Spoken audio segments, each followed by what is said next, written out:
हाँ देखो जी, मेरी हुण होण लगी आ गंज। नाई बह गया मेरे सामने तो उन्हें वाल कटने शुरू कर दिते ने।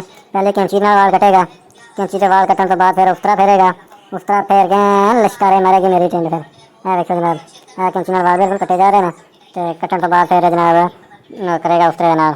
मैनू बड़ा शौक सी, मैं कहा गर्मियां आ गई, मैं गंज नहीं कराया, गर्मियां सारियां मुक चलियां ने तो इंशाल्लाह नाई अज आ गया तो गर्मियां का जो जायका भी चख लैन लगे हैं।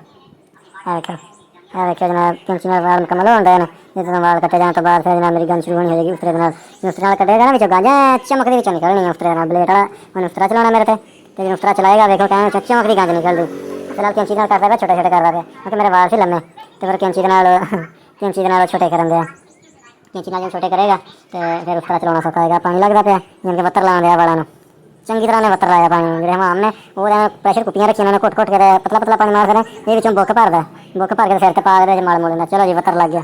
इदा बत्तर लाते मेरे चकते नाई ने तो चंगी तरह ने हथ फेर दिता बत्तर लग गया तो जो शहरों ने झट के तौलिया लपेट के रख देंगे। चलो जी हम झट तौलिया लपेटिया उन्होंने झट दब्बू आ जाए तो फिर वाल नरम होंगे तो फिर कटांगे।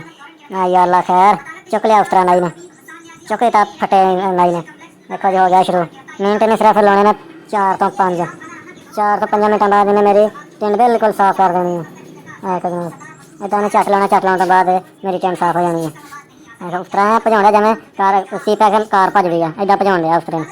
देखो जो हवा वाले नाई ने वो तो झट उस तरह फेर लिया इधर वेख लिया उधर वेख लिया है बने का सिर एन कर दे बने का सिर ओन कर दे तो फिर जनाब कर देना टिंड कर देना। चक्का वाले नाई अल्लाह इन्हों का पनाह मारे। देखिए तेरे सामने मैंने बुक भर के सिर च पानी पाया तो दिमाग का फ्रैश हो जाए। बुक पानी का भर के पाने तो बाद फिर उन्हें चंगी तरह हथ फेरिया तो हाथ फेरन तो बाद इन्हें जना उस्तरा चुक लिया। देखो तेरे सामने मिनट ने 3 तो 4 लाए ने तो इन्हें टिंड कर दिया। वाल कटाने होंगे तो वाल कटाने और टाइम बहुत थोड़ा लाना से 2-3 मिनट में वाल कट के उधर होंगे जितने जिन्हें उन्हें सारे वाल एक बजा ला तो 4-5 मिनट तो वो वाल उन्हें कट्टने की केड़ी देर लगनी उन्हें 2.5-3 मिनट लाने थे तो उन्हें मेरे वाल छोटे छोटे करके वो जाना से राह पैना से। मैं देखो मैं मुकम्मल मेरा सिस्टम बाहर आ गया सारा सिस्टम बाहर आ गया मेरा। चेक करो मेरा सिस्टम सारा ही बाहर निकल आया। इंशाल्लाह और 2-3 मिनट लगने ने तो मेरा सिस्टम जो बेचा वो भी सारा पद्धर पे आ जाना है। आसरा ही हो गया आसरा ही तो टिंड मेरी साफ होती जानी है। मैं देखो लाभ का चलो घूम जा सीट देते उन्हें मैंने सीमेंट वाला पत्थर पैसे देते घुमाता। चलो जी मैं उत्ते बैठा घूम गया तो वो साइड चेंज हो गई तो उन्हें उसका फिर फेरना शुरू कर दिता। देखो जनाब मैं इस पास आया तो इस पास देखो क्या मैं मेरी टिंड लिश्कारे पे ही मार दी है। मैं चेक करो जी देखो हमें ऐसे लग पिया मेरे को चेक करो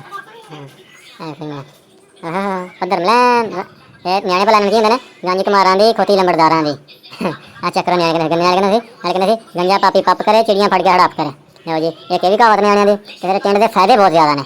एक तो गर्मी नहीं लग रही दूसरा हवा बहुत ज़्यादा लगती है जिन्नी गर्मी है तीसरा के वाल बाहने नहीं पेंदे चौथा के तेल नहीं लाना पैंदा पंजवां के खांगे नहीं होंदा छेवां के सिर नहीं दुखदा है तो सतवां के साबन लाना भी आसान क्या बिल्कुल माड़ा जिहा साबन ला सिर ते झग हो जानी है नज़ारे टिंड फिर कि नहीं। तुसीं सारे भैन भरा टिंड करा भैणा नहीं सॉरी तो भरा जिन्हें सारे टिंड करा के रखा करो।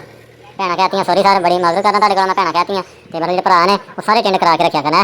देखो कैमें पपलू बंदा लगता पाया हैं कानी का नज़र आ रहे हैं चेक करो टिंड तुसीं हैं देखो कोई आसरा नहीं होंगे टिंड हो गई मेरी। चलो जी देखो नाई ने इदा ही कपड़ा चुकना तो परे सुट देना वाल मेरे परे सुट देगा। चेक करो जी इतने वाल परे सुट देते चेक करो मेरी टिंड किदां दी लगती पई है। देखो कितनी मेहनत नाल मैं वाल पाले थे तो वाल पालन के बावजूद शैंपू ला के इन्होंने वड्या किया तो फिर इन्होंने अज उस्तरे के नाल इन्होंने बिल्कुल मैं लवाता।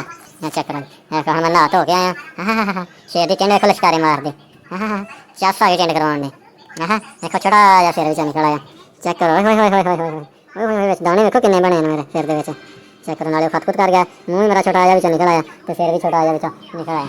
चेक करो मेरे टिंड तुसीं वीडियो किदां दी लगी कमेंट लाइक जरूर करियो तो सारे चैनल सब्सक्राइब जरूर करियो।